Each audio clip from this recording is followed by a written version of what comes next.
Hi everyone and welcome back. It's Mindy with Mindy Egan Design, and today's video is going to be creating a ink blended background and turning this into a shaker card.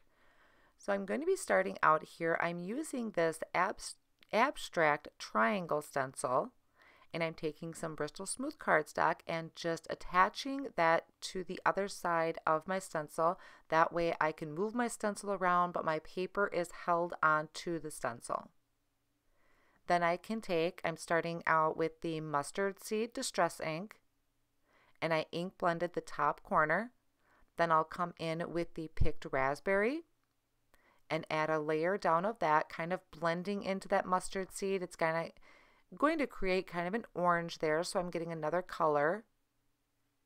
And then I'll come in with the wilted violet. Now, with the distress inks, I don't typically use them because they're a little bit harder to blend, but it's easier if you use the Bristol smooth cardstock. It's just a really nice slick surface. It does help, and plus I'm using a stencil, so I'm not as worried about how it goes on because the stencil is going to kind of disguise that a little bit. So this does work out really well using the Bristol smooth cardstock. Once I have a nice layer down of color, I usually go back over it twice, and then I'll come in over the top with whatever ink is left on that sponge applicator just to soften up those white lines a little bit, just so they're not so harsh. And blending between all of the colors and over the wilted violet. Then I take my distress spray bottle and I take off the cap and I flick water onto my background because the distress inks react to water. So it's going to leave water spots on them once I dab it up with some paper towel. That's kind of one of the really fun things about using the distress inks or the distress oxides is they do react with water and they do leave some really cool effects. I put that panel off on the side, and this is the Hello Shaker from Pretty Pink Posh. I'm going to die cut this out of white cardstock. This is just Neenah 80-pound cardstock. I did it twice, and I'm just going through and popping out all of the areas, all of that space on both pieces. And on one of these, I'm cutting out that word hello. This is going to be my shaker. The other one is kind of the cover for it once I'm done. Then I took a piece of clear cardstock and I cut that down to fit right inside or right behind my shaker piece there. So it's a little bit bigger than that window so that I can attach it. And I'm using some Gina K Connect glue, going around all those edges, just a nice fine line, and then I can attach my clear cardstock, and that's going to be the window for my shaker. Pushing down nicely, making sure all of that glue is attached, and just double checking to make sure my cover fits really nicely. Then I'm going to take some foam tape and I'm going to cut a really, really thin strip. I doubled up the foam tape here and I cut that down to a thin strip so I can add this around my shaker window. I take off all of the backing sheet because that's going to give me the capability to maneuver around these corners really well. So I'll have a complete line all the way around. It's just at the corners, or the one corner, that I'm going to have an opening. This kind of helps prevent any of the sequins or beads that I use from sneaking out of the sides. I really like doing it this way. I think I learned that from Christina Warner, one of her videos. Now I'm taking some of these rose pink beads, and these I think were released just recently.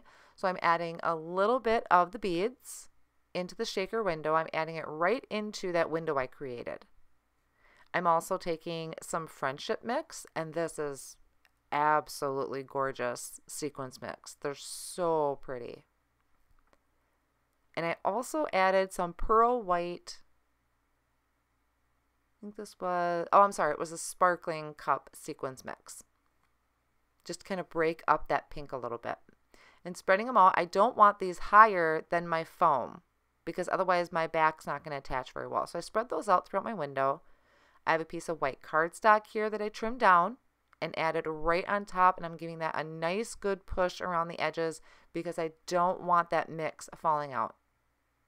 And so I have a shaker window ready, and now I'm going to add my cover to it. So I like to use my tweezers. It keeps my fingers out of the way and I can see where I'm lining everything up. I wanted this to really match the back. I didn't want to have this kind of odd shaped. I wanted my scallops to match. So I just had the adhesive, align that up and push that down. And this adhesive is going to hold that down really good on top. So for my panel, I did take that ink blended background and trimmed it down to 4 by 5 1/4. And I'm attaching it to an A2 size card base, so 4 1/4 by 5 1/2. And then I can attach my shaker window, and I'm going to be using double-sided adhesive for this because I want to make sure this held down really well to my panel. I'll just remove the backing to that and add that to the front of my card. Now, I know this is looking pretty crazy right now. There's a lot going on this card.